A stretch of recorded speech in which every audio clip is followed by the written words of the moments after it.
Hi friends, good afternoon. இன்றைக்கி வந்து நம்ம சுரக்காய் கூட்டு எப்படி ப்ரிப்பேர் பண்ணுறதுன்னு பார்த்துக்கலாம். சுரக்காய் எடுத்து வச்சுருக்கேன், ஒரே ஒரு சுரக்காய் தான்.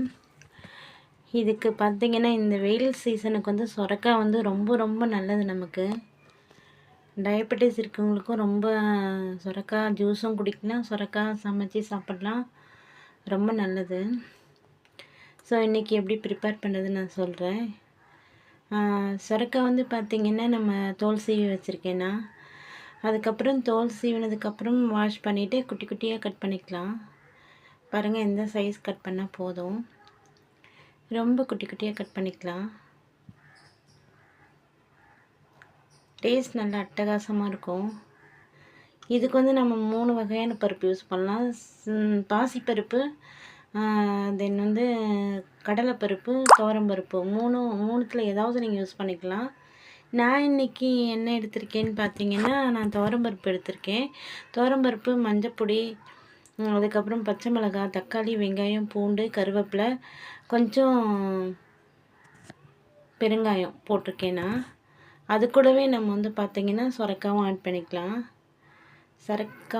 இது கூட பண்ணிக்கலாம். ஒரு 2 விசில் விட்டாலே போதும். குக்கரில் அப்படியே நல்லா மசிஞ்சிடும். செம்மையாக இருக்கும் டேஸ்ட். பார்த்திங்கன்னா அட்டகாசமாக இருக்கும் டேஸ்ட். ஒன் டைம் இந்த மாதிரி ப்ரிப்பேர் பண்ணி பாருங்கள். இது என்னோடய ஸ்டைலில் நான் பண்ணுறது. இது வந்து பார்த்திங்கன்னா ரசம், சுரக்காய் கூட்டு அப்படி சாப்பிடலாம். அப்படி இல்லைன்னா பார்த்திங்கன்னா சப்பாத்தி, கொஞ்சம் தண்ணி ஆட் பண்ணிக்கலாம். இங்கே பாருங்கள், செம்மையாக இருக்குல்ல, அட்டகாசமாக இருக்கும் டேஸ்ட். அதே மாதிரி இப்போ பார்த்தீங்கன்னா 2 விசிலில் வெந்துருச்சு. இப்போ வந்து ஒரு மிக்ஸி ஜாரில் பார்த்தீங்கன்னா கொஞ்சம் ஜீரகம் எடுத்துக்கலாம், அதுக்கப்புறம் தேங்காய். இதுக்கு அப்புறம் எதுவுமே சேர்க்கக்கூடாது. நம்ம ஒன்லி ஜீரகமும் நம்ம தேங்காய் இது 2 மட்டுமே சேர்த்துக்கலாம் ஃப்ரெண்ட்ஸ். பார்த்தீங்கன்னா பாருங்கள், நைஸாக அரைச்சிக்கலாம். நம்ம குறை வேண்டாம், கொஞ்சம் நைஸாகவே அரைச்சிக்கலாம். நான் நைஸாக தான் அரைச்சி வச்சுருக்கேன்னா. இப்போ பார்த்திங்கன்னா நம்ம ஒரு தாளிப்பு எடுத்துக்கலாம். நான் வந்து கடலை எண்ணெய் யூஸ் பண்ணியிருக்கேன். கடலை எண்ணெயில் வந்து கடுகு நல்லா பொரிஞ்ச உடனே பார்த்திங்கன்னா நமக்கு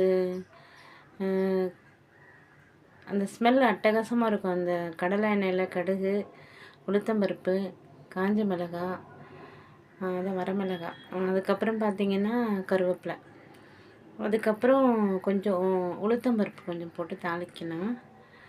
செம்மையாக இருக்கும், ஸ்மெல்லே அட்டகாசமாக இருக்கும். நம்ம ஆல்ரெடி வந்து பருப்புலேயே வந்து பூண்டு போட்டிருக்கோம்.